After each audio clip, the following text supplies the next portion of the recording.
Hello and welcome to the Columbia Daily Tribune's Courtside View webcast. This is sports editor Joe Walljasper alongside Tribune basketball beat writer Steve Walentik. Steve, Missouri finishing out the regular season at home against Kansas. Last chance for Missouri to finish over 500 in Big 12 play and have a little bit of momentum going into the Big 12 tournament. I think we both think they're in the NCAA tournament already, but it wouldn't hurt their blood pressure to win a game every now and then. So let's look at the Kansas matchup. On paper, I think it's a dismal matchup for Missouri, but I have to say, just for whatever reason, it wouldn't surprise me in the least if Missouri wins the game. I think that's true because of the fact that we've been around here long enough to have seen highly ranked Kansas teams come to Columbia and lose inexplicably. I will say that that really has not happened as much since Bill Self has taken over.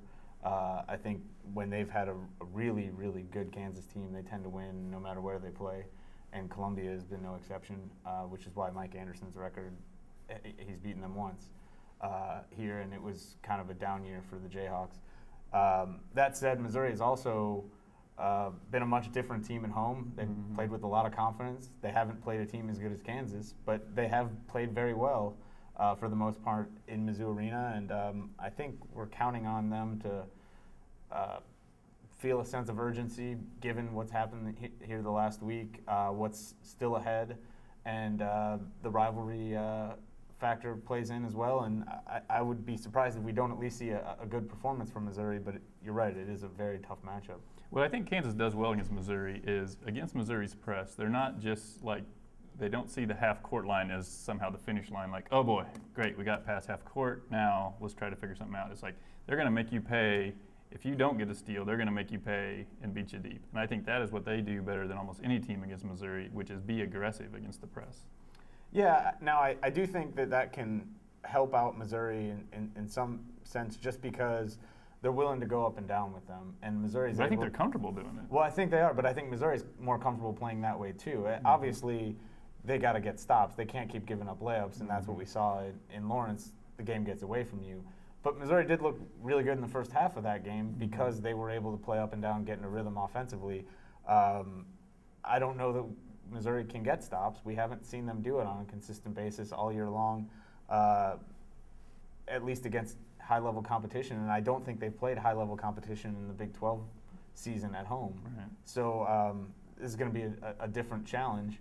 But I do think Missouri will at least be able to get into a rhythm offensively that we did not see them get into ever against Nebraska the other night. Now, Missouri's big men look great against Baylor, which in theory at least has good big men. I mean, the NBA thinks they're good big men. Not the Morris twins, though. I mean, what do you think about that matchup? You know, do you think that guys like Ricardo Ratliff or Steve Moore or Justin Safford are going to be able to give Lawrence Bowers enough help to slow those guys down at all? It remains to be seen. I actually thought Ricardo played pretty well in Allen Fieldhouse. Obviously shot the ball well, but I felt like did a reasonably good job on the Morrises in the first half. He got in foul trouble, wasn't able to stay out there, and you saw Missouri's rebounding really suffer when he wasn't in the game because he's a guy who, even if he's not getting every ball that comes off the backboard, is putting a body on somebody, and I don't think they have enough guys who do that. So they need to keep him on the floor to have a shot. I think there's a pretty good drop-off if you get into having to rely on Safford and Moore to play significant minutes against really the best front court in the conference. All right. Well, thanks for joining us. Tune in next week where we look forward to the Big 12 tournament.